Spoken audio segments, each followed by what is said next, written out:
New Zealand,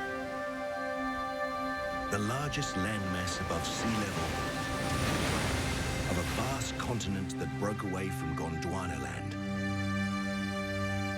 23 million years after the landscape emerged from the ocean depths, it's still as diverse as it is unique.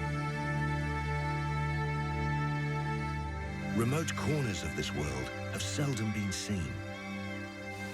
Isolated and rugged, unique plants and creatures have evolved that are found nowhere else on Earth.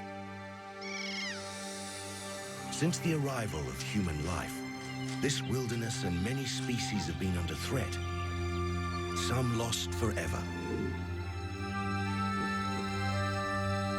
But today, almost a third of this dynamic country has been protected.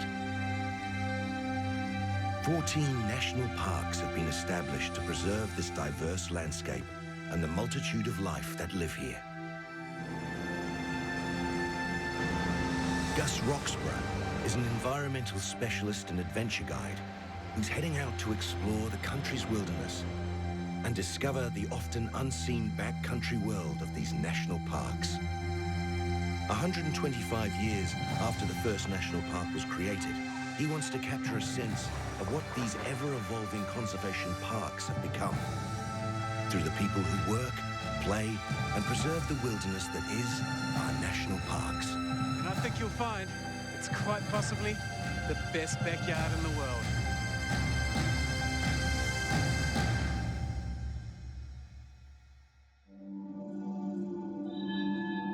The national parks of New Zealand, iconic and stunning. The early parks were often mountainous, remote and rugged. But for the past 30 years, there's been a shift. More diverse landscapes have developed into safe havens for our native species. Some parks have evolved to allow people to live and work in them, though all activity is strictly controlled. But there's a new park concept that's emerging and challenging all the traditional rules. The Hauraki Gulf, home to New Zealand's unofficial national park of the sea, the Hauraki Gulf Marine Park. 1.2 million hectares of open ocean, hundreds of kilometers of coastline, and over 50 islands, large and small, all preserved by its own Act of Parliament in the year 2000. What's equally unique is that people live, work and play here. This is a park that's taking baby steps to balance conservation, commerce and recreation, where many of its inhabitants don't even realize it exists.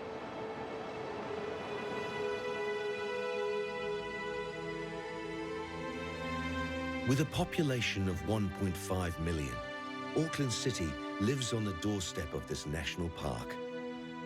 But years of shipping, fishing, tourism and recreation have seen it overfished and polluted. Throughout the Gulf, passionate people have been fighting to restore the Gulf to its former glory.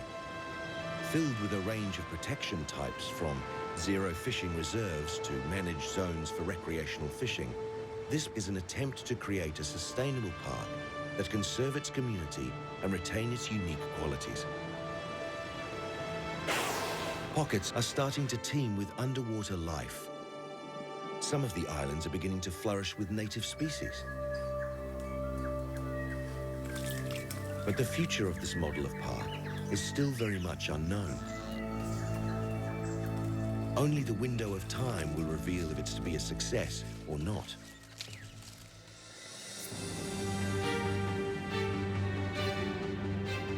On the farthest reaches of this park, 100 kilometers from Auckland City, lie the Mokohino Islands group. Remote and seldom visited, they're some of the most solitary and desolate islands in the Gulf. In the 1880s, one of the first lighthouse keepers here was driven insane by the isolation. But that same seclusion has been a saving grace for the marine life, allowing the underwater environment to remain intact. There are no sanctions on its use, yet it's had minimal impact from city life. Okay, Okay, you go first, Gus, off that side, I think, probably. Okay. And then I'll jump in straight after. I'm here with Pete Crabb, a marine scientist who's fighting to restore the marine environment in this park to its former glory.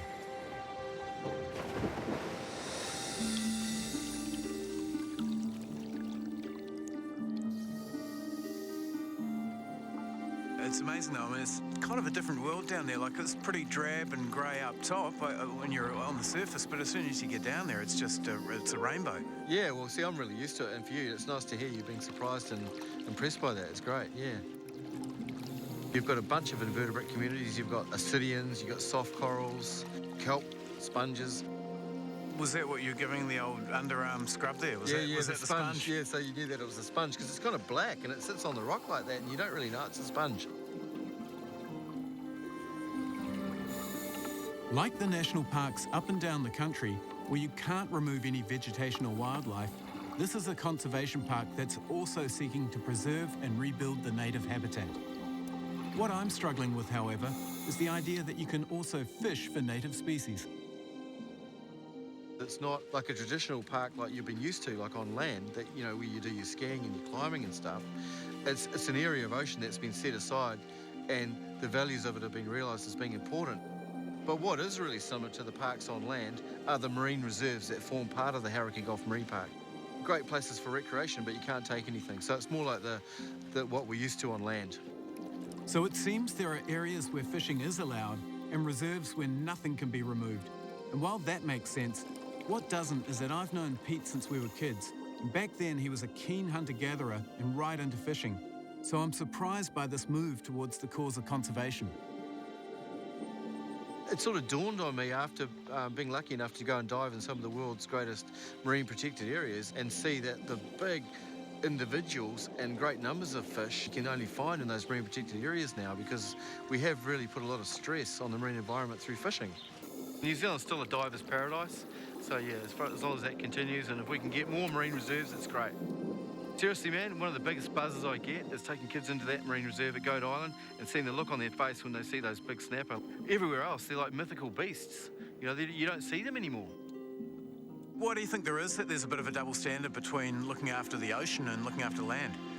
Well, I guess Kiwis are a bit obsessed with fishing, and we've got that tradition of fishing, and it's a bit like out of sight, out of mind. So, you know, we've got this great respect for native birds, but we don't really see the same relationship with the sea.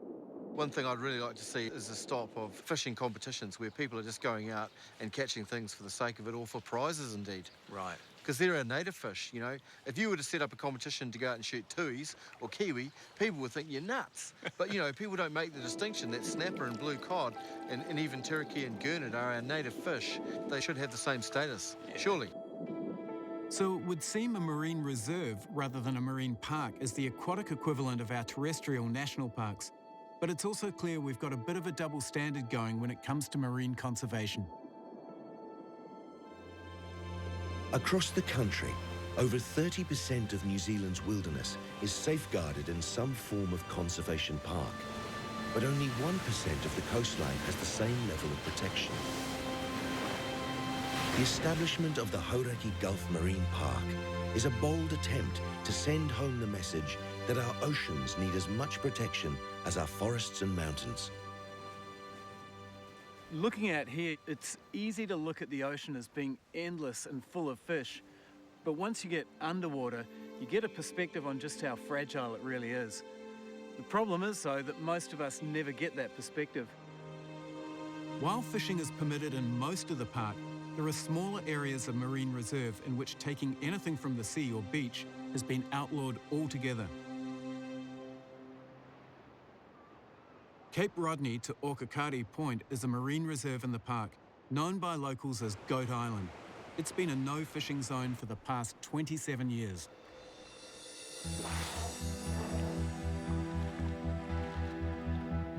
This is what makes the Hauraki Gulf such an incredible place. Right out here, southern right whales, surfacing just off the shore. I mean, this is just unbelievable. And if you ever needed a reason to look after the sea, this is it right here. We're right in Goat Island. It's the first marine reserve in New Zealand. And when you look after the place, these things come back. Just stunning. The southern right whale population is thought to be down to just 10,000 worldwide. They're slowly coming back from the brink since they ceased being targeted by whaling. It's only been in the last few decades that they've been seen back along this coast, usually when they come into the sheltered waters to breed. Huge pods of whales once swam in the Gulf, but 2 centuries of whaling saw them decimated. Commercial whalers were still hunting humpback whales in these waters until 1962. And it wasn't for another 16 years that all marine mammals became legally protected. Today, more than 20 species of dolphin and whale have been spotted in the waters of this park. And these Delphinus delphis are the most commonly sighted.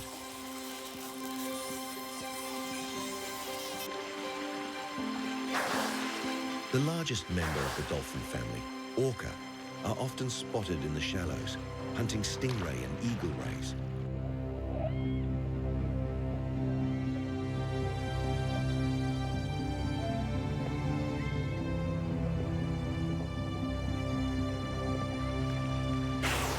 There are thought to be only a few hundred orca living in New Zealand waters. The hope is that increased protection of our coastal waters will lead to a rise in the local population. While fishing is permitted in the majority of this park, there are areas of marine reserve in which taking anything from the sea or beach has been outlawed altogether. There are 6 marine reserves within this park, and Tawharanui Reserve is the most recently established. An hour and a half north of Auckland City, the Tawharanui Peninsula is a popular destination on summer weekends and an area of ocean that has been preserved for over 30 years. Tawharanui Reserve I've been involved with since way back in the early 1970s, and I sort of feel as if in a way it's my backyard, and it's lovely to see it protected, and the amount of crayfish and snapper and other fish and kelp forest out here is just sort of warm fuzzy feeling to know that I had something to do with getting it that way. Roger Grace is a conservationist and underwater photographer who fought long and hard to have this area designated a marine reserve. I see places like Tawharanui and Goat Island as real gems, so I'd like to see more marine reserves, not just in the Gulf but all around the country, and looking at it from a point of view of having representative examples of all the different types of marine habitats in protected areas. Does a lot of effort have to go into restoring these marine reserves? Well, no, it's very easy to make a marine reserve in that you just stop fishing and everything will come back. If you compare that with the amount of effort, hundreds of thousands of man-hours go into restoring places like Tiritiri Island and Motawara. But in the sea, all you got to do is just stop fishing. And it all comes back. And it all comes back. The fight to preserve the Hauraki Gulf marine habitat has been a long-fought battle. The development of no fishing reserves has taken years, and today fish have returned to pockets of the park, with some stocks spilling out of the reserves. But the declining health of this remarkable body of water has been charted by scientists for years. Their reports continue to conclude that the state of this Gulf is dire. With a growing city on the doorstep and generations of Kiwis who see fishing as a God-given birthright, the fight is far from over. With 1.5 million people living on the doorstep, the Hauraki Gulf Marine Park faces some major challenges. Auckland has more registered boats per head of population than any other city in the world. 1 in 3 Auckland households own a boat. Hundreds of thousands of people use these waters for boating and fishing every year. This population pressure makes managing this environment a huge challenge, with strict controls on recreational fishing now in place. Oh yeah, look at that. That's going to feed the family, isn't it? Well, you're always supposed to chuck back the first one of the day. Absolutely. So, it just so helps our cause that the first one of the day is a Tiny one. Clark Gayford is a broadcaster and fishing enthusiast. This harbour is famous for its snapper, and this is one of the biggest snapper breeding grounds in the world. You can come out here and, you know, we've got Auckland City there. We're 10 minutes from a boat ramp. There is boats all around us, hundreds of boats. And yet I can catch my dinner every single time. I heard they pretty well fished the place out back in the day. Yeah, well, before the regulations and the quota management came in about 86, it was, yeah, a bit of a free-for-all, and this place got cleaned out. It's still bouncing back now. I mean, it's nowhere near the stocks that it was. What controls are in place at the moment for you? Well, there's obviously your daily limits, which is 9 snapper per person. I think that that's possibly a little bit high. Yeah, I don't need 9 snapper a day. I don't catch my limit. I don't think it's a target, you know. There's a saying that goes, you should limit your catch and not catch your limit. And I come out here and I have a policy of just not freezing the fish and storing. I just want to catch some for a barbecue tonight. And I'm happy with 5 or 6. Sure. That, you know, for the boat. That's a great day. It's brilliant out here, you know. Why would we jeopardise that? And how embarrassing having our kids growing up and asking what it was like and what happened and why we couldn't get together and police it better for them. What do you got? I don't know. I don't think I've got a bait on here, mate. I don't think you have either. No. The pressure on native fish species and what has been recognized as one of the most globally significant ecosystems in the world is increasing. The Auckland region is in a dramatic stage of growth, with the population expected to increase by 1/3 to almost 2 million over the next 20 years. The city spread is also impacting on the once pristine coast, with a new world of holiday homes on the city fringe. But a remnant of the old style of holiday living still exists in the park. Kawo Island is privately owned and accessible only by boat. There's around 70 permanent residents, but the population swells to hundreds over weekends and holidays. Just 48 kilometres from downtown Auckland, Kawo is a step back in time. The holiday homes here are a far cry from the million-dollar pads on the mainland. I think these are much more my style. How's life different on an island? Slows down. No television, no radio. You live by the sunset and the sunrise. Dave Morton and his family have been savouring the charm of this island for years. This beach has changed very little. The old beaches have remained the same. Oh, the kids love it. I mean, you've got the beach, you've got the bush, you've got the sea, you've got everything. What more could you want? Fresh air. When the boaties come in, there's never any rubbish in the water. There's never rubbish left on the beach, and it's kept clean and it stays clean. And everybody's very conscious what they bring on the island now, and everything comes on, goes off, and even the way of plants, people are very careful what they bring on. But it never used to be like that.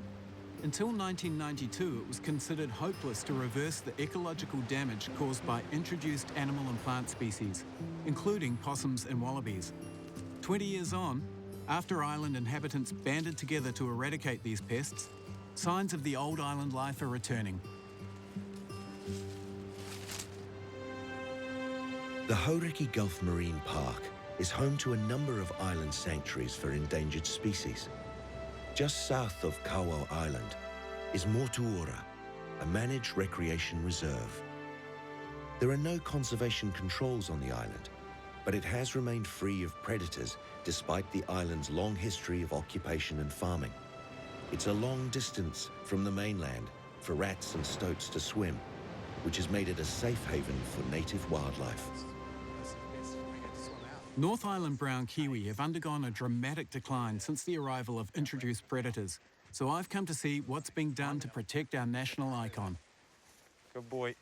What will he actually do when he finds a kiwi? He'll slow right down, so he'll find that wind and he'll work up on that bird until he knows where it's hiding, and then he'll stop when he thinks he's close enough that in case that bird flushes, he doesn't want to scare it away. Doc's Peter Graham and his dog Rua have travelled to Motuora Island to retrieve Northland brown kiwi chicks that have grown to maturity. Once a year, Pete leads an expedition to catch the 10-month-old kiwi and take them back to the mainland to rebuild the population. Show me. What's that then? Kiwi So there's feather. a little shed feather there. It's beautiful, isn't it? Very. A little way off from a... The real thing. It's still not your Feather first cloak bird. yet, but we're getting closer. Show me, boy. Walk up. Show me. Good go. In you go. Find them. Pete's aim is to catch up to 20 kiwi here over the next 3 days. It'd be a real bonus if we came up with one on our first outing. Find them, find them. No luck this time. During daytime, the kiwis are well hidden. I guess at this time of the day, that scent that's been laid down the previous night's had a fair bit of time to burn off, so it's a bit harder for them to find ground scent. Well, what do you think our chances are tonight, mate? Oh no, we should get lucky tonight. There's plenty of birds moving around here at night, and when they're on the surface, the odds go up. Should we put some money on that? Sure. Yeah. Done deal. That's a week's wages.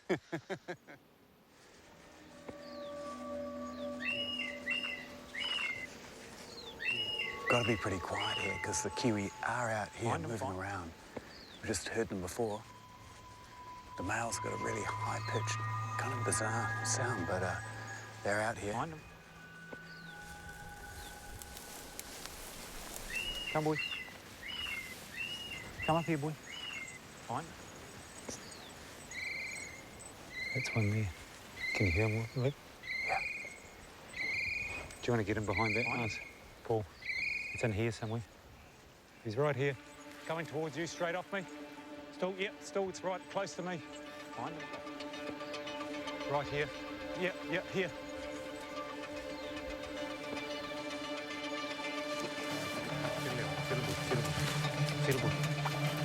Settable.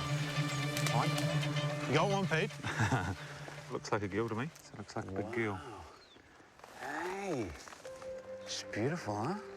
Look at those claws. Look like they'd do a little damage. Hey, sweetheart. These tiny little wings, That's eh? a wing there with a claw on the end. Beautiful feathers, aren't they? Yeah, tiny little claw. That's it. It's my first kiwi. My first ever kiwi. She's got to be at least 2 years old, I'd say, with that size. Oh, yeah, she's 2.6. Wow. So she's a kilo and a bit over the... 2.6 kilos. This kiwi has grown sufficiently to be able to defend itself back on the mainland. The hope is she'll not only go on to survive, but breed. Feathers, aren't they? Look at that. Kiwis are prolific breeders, but around 90% of kiwi chicks born in the wild die within their first 6 months. 70% of them killed by stoats and cats. This bird is off to Tutukaka coast tomorrow. So there's an existing population out there that they're going to supplement, so they're doing a lot of pest control work there. Excellent. Yeah, Let's no. go and spend that tenner. Well earned, mate. You did great. Nice job too, Rua.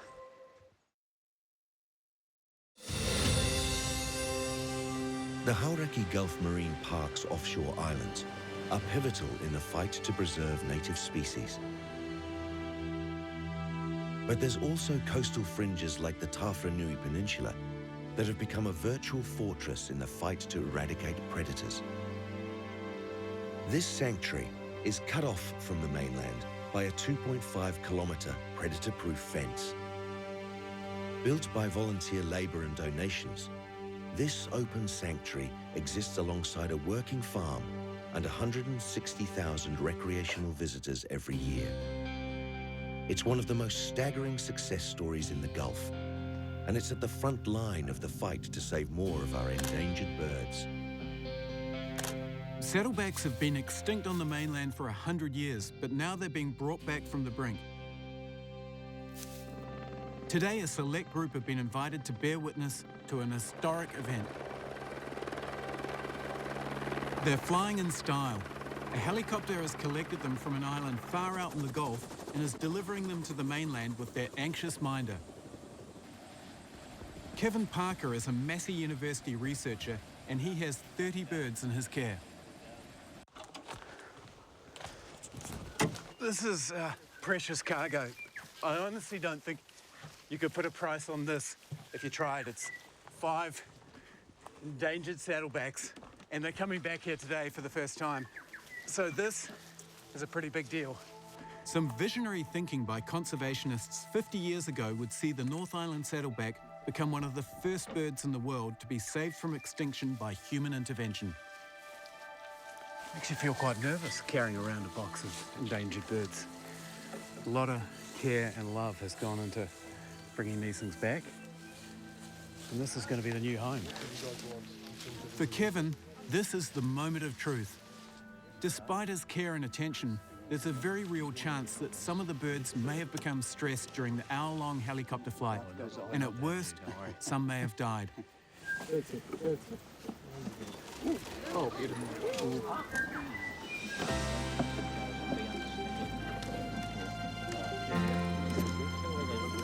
Oh. One more. Well done, guys. It's a great start for those who have put years of work into eradicating predators from this area to make it safe for these birds to return.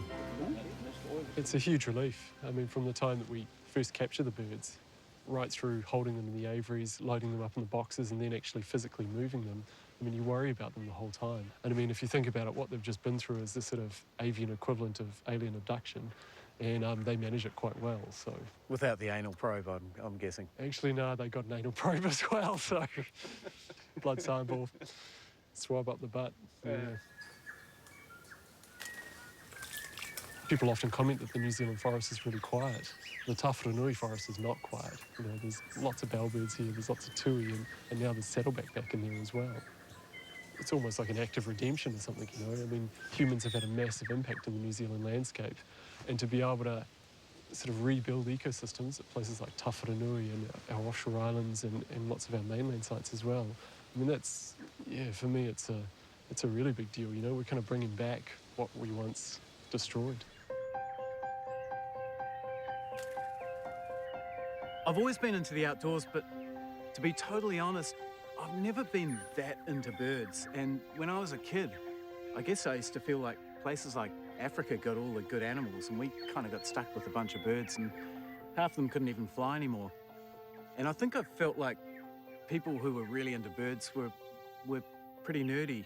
Today I've kind of changed my mind a bit. I mean, what these guys are doing is fantastic, and sitting here listening to this bird song, you just can't argue with it. It's about a lot more than just bringing back a few birds to the mainland from a predator-free island out in the Gulf. It's about bringing all of this back. I mean, this whole ecosystem, well, it's going to be gone if we're not careful, and these guys are doing something about it. And I think that's pretty awesome. Auckland City is expected to grow by a third over the next 20 years. Its sheer size will challenge the ability for this ecosystem to survive.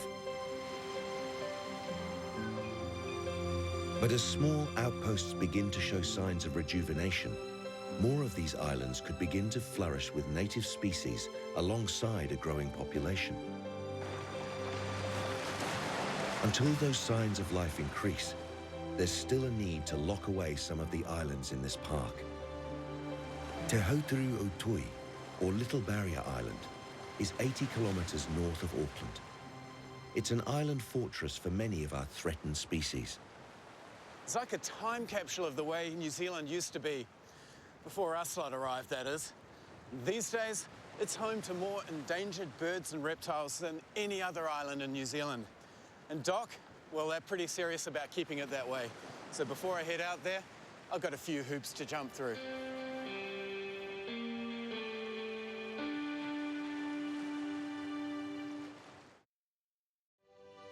The Hauraki Gulf Marine Park has undergone an incredible transformation over the past century.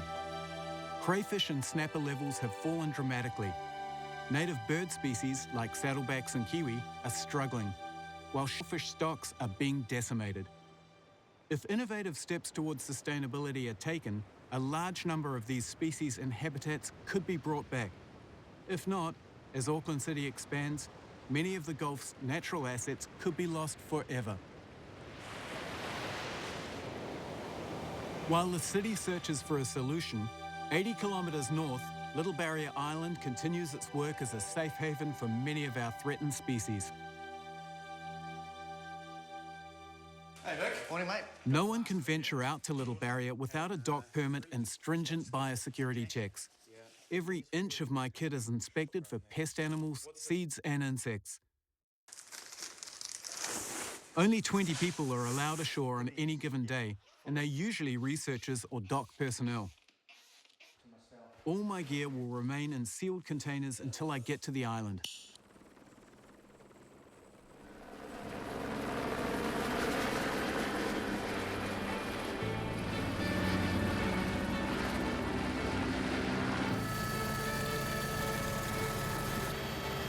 Little Barrier Island is one of the last vestiges of primeval New Zealand. An eroded volcanic cone formed about 1.5 million years ago and largely untouched by humans. The dense bush is the only large forested area left in New Zealand undisturbed by browsing mammals. The island was established as a nature reserve in 1895, and a caretaker or ranger has lived here continuously for over 100 years.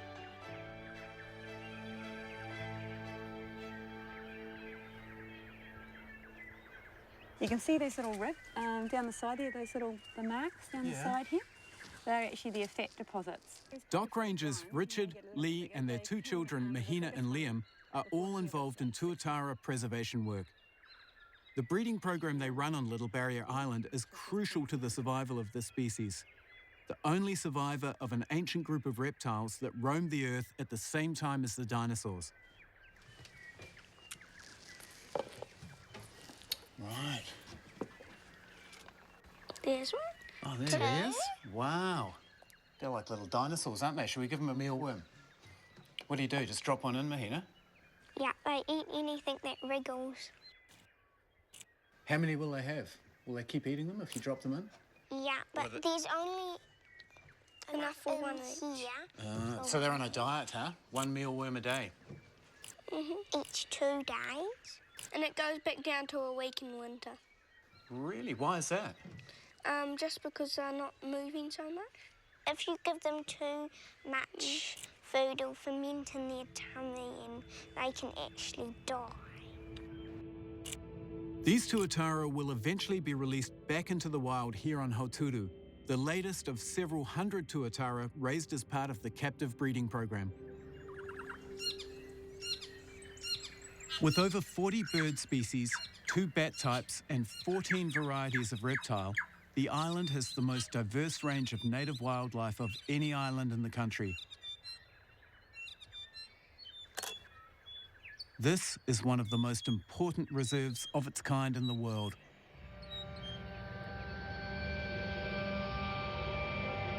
So this is nightlife out on Hauturu, huh? Lee's taking me out to see a creature that rivals the tuatara for age.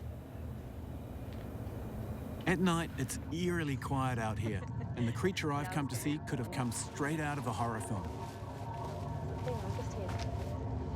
Can you see her in there? I can certainly see her. That thing's enormous. She's huge, isn't she? She's huge. She's a beautiful one, actually. So that's a female, and you can tell because she's got this ovipositor here at the back. An ovi what? Ovipositor. Ovi's egg, and posit, like to deposit.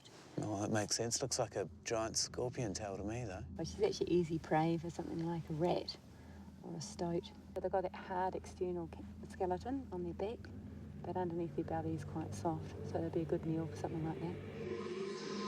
It's so amazing. You sort of think about the history of them and how long they've been here for, and, you know, millions of years. It's incredible, really. Look, she's on the move. Yeah. She's thinking about where to go, I think. Okay. There she goes. Well, should We'll we let leave her it go. there? Yeah. The island sanctuary of Hauturu will continue to harbour our threatened wildlife for years to come. But it's also a paradise that has faced conflict for centuries. The island is situated in the middle of the ancient Maori canoe passages, making it sought after and fought over. Maori lived here until 1895, when the Crown acquired the island through a controversial Act of Parliament. The final 2 Maori inhabitants were removed in chains, and their struggle continued down through the ages. This is a spot where we intend to put our whare up to basically reinstate and enhance our cultural footprint back on the island, on Hauturu, the sacred island of ours. Muk Honek is the chief negotiator for Ngāti Manuhiri, and they've recently reached a treaty settlement, an important part of which was that Hauturu was given back to Ngāti Manuhiri. But the iwi immediately gifted the island back to the nation, retaining just 2 hectares on which to build a marae. This particular place, as we can see over here, where we've got these stone walls. These stone walls have been here for hundreds of years. And it's an important cultural footprint that not only for our tribe and our generations, but for all of the past generations too. It's huge. We see our responsibility as the mana whenua Ngāti Manuhiri as to be the caretakers, if you like, of the island and accept that responsibility on behalf of all of our people and look after the island. Ngāti Manuhiri want to have a say on what goes on out here. And that's part of the new reality of conservation efforts here in the Gulf. But safeguarding this region will take a relentless drive from the people that live here, especially those that are part of the fastest growing city in New Zealand. Great Barrier Island. This tranquil paradise is home to only 1,000 people. Nature, in all its rugged beauty, is king. Virtually untouched, this paradise is on the outer reaches of the Gulf, 100 kilometers from Auckland City. It's aptly named Great Barrier due to the barrier it forms between the Hauraki Gulf and the open ocean. But its position doesn't protect it from pollution that makes its way from the city every day. Well, that's the thing. I mean, you won't see it the first time you look at a beach. Yeah. When we came in here on the boat, you look at it, and you can't really see the rubbish, and then you start digging through some of this, and what do we got? Fishing line. Yeah, look at Bottle it. cap. It's amazing. Since early 2008, Sam Judd has successfully motivated almost 20,000 volunteers to remove tons of rubbish from coastlines around New Zealand and the Pacific, including 2 big cleanups out here on the barrier. The entire coast of Aotea Great Barrier Island that faces Auckland City is covered in this kind of plastic. First year we picked up 2.8 tonnes over 2 days. And the second year, 3.1 tonnes. Yeah. You can't just keep cleaning it up, and it's an ambulance at the bottom of the cliff. People have to learn what this stuff is doing so that it's not turning up here all the time. It just makes sense. We've got to stop dropping plastic into the ocean. That's it. While the island is affected by the city it's part of, Great Barrier is still a world removed from the hustle and bustle of the growing metropolis of Auckland. Its remote and rugged landscape has led its inhabitants to become self-sufficient. Water supply is sourced from the sky. There are no streetlights, and power is supplied by personal generators and alternative power systems. Great Barrier Island feels a bit like the wild frontier. I get the feeling that most people back on the mainland don't have a good idea of what's out here. And most people on the barrier are happier it stays that way. With only a small population for most of the year, it can swell to thousands in the summer months. Locals do all they can to make the most of the visitor numbers as they strive to support their unique lifestyle.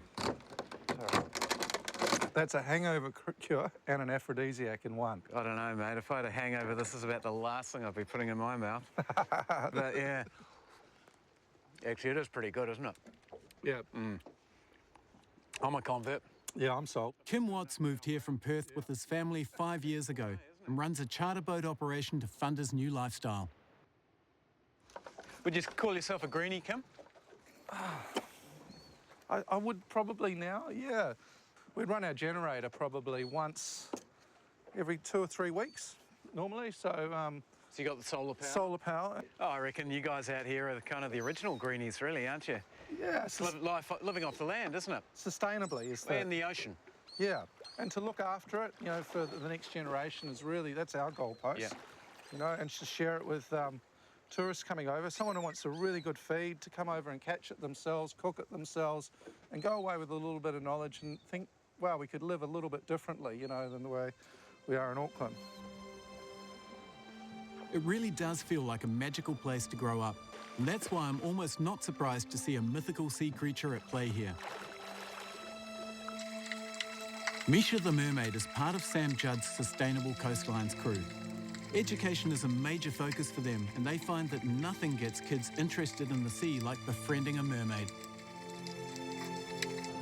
And I can't help but think that education is going to be one of the keys to restoring the Gulf. Getting the next generation to understand how vulnerable these waters and islands really are.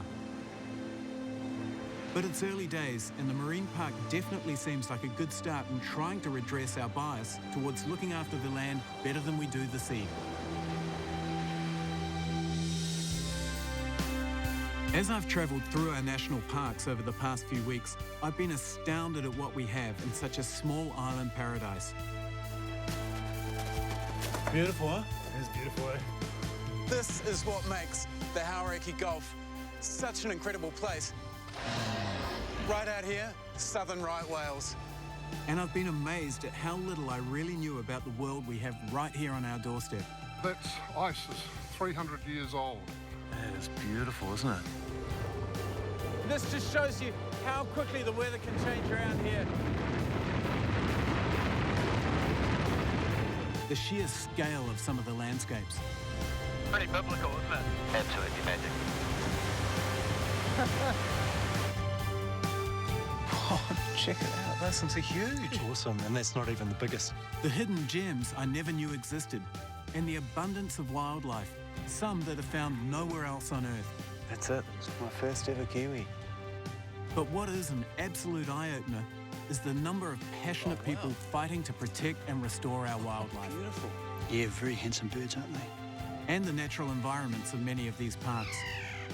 Their efforts are often way beyond the call of duty, founded on a simple appreciation for what we have. For me, it's a really big deal, you know, we're kind of bringing back what we once destroyed. That was the mana of Tūwharetoa expressing itself to the world. Every part of me bubbled and fizzed. I loved it. And every one of them hopes that their work will ensure these incredible parks and the wildlife that inhabit them remain for generations to come. These 14 national parks are the jewels in New Zealand's public conservation estate. Founded for the preservation of indigenous species, dynamic habitats, and each park's dramatic natural features. The delicate balance between the preservation of these unique ecosystems with the rights of all New Zealanders to have access and enjoy them is paramount in the management of these magical landscapes. Environments that live and breathe with their own distinctive characteristics. National parks that are to be preserved and maintained for all time, for all generations.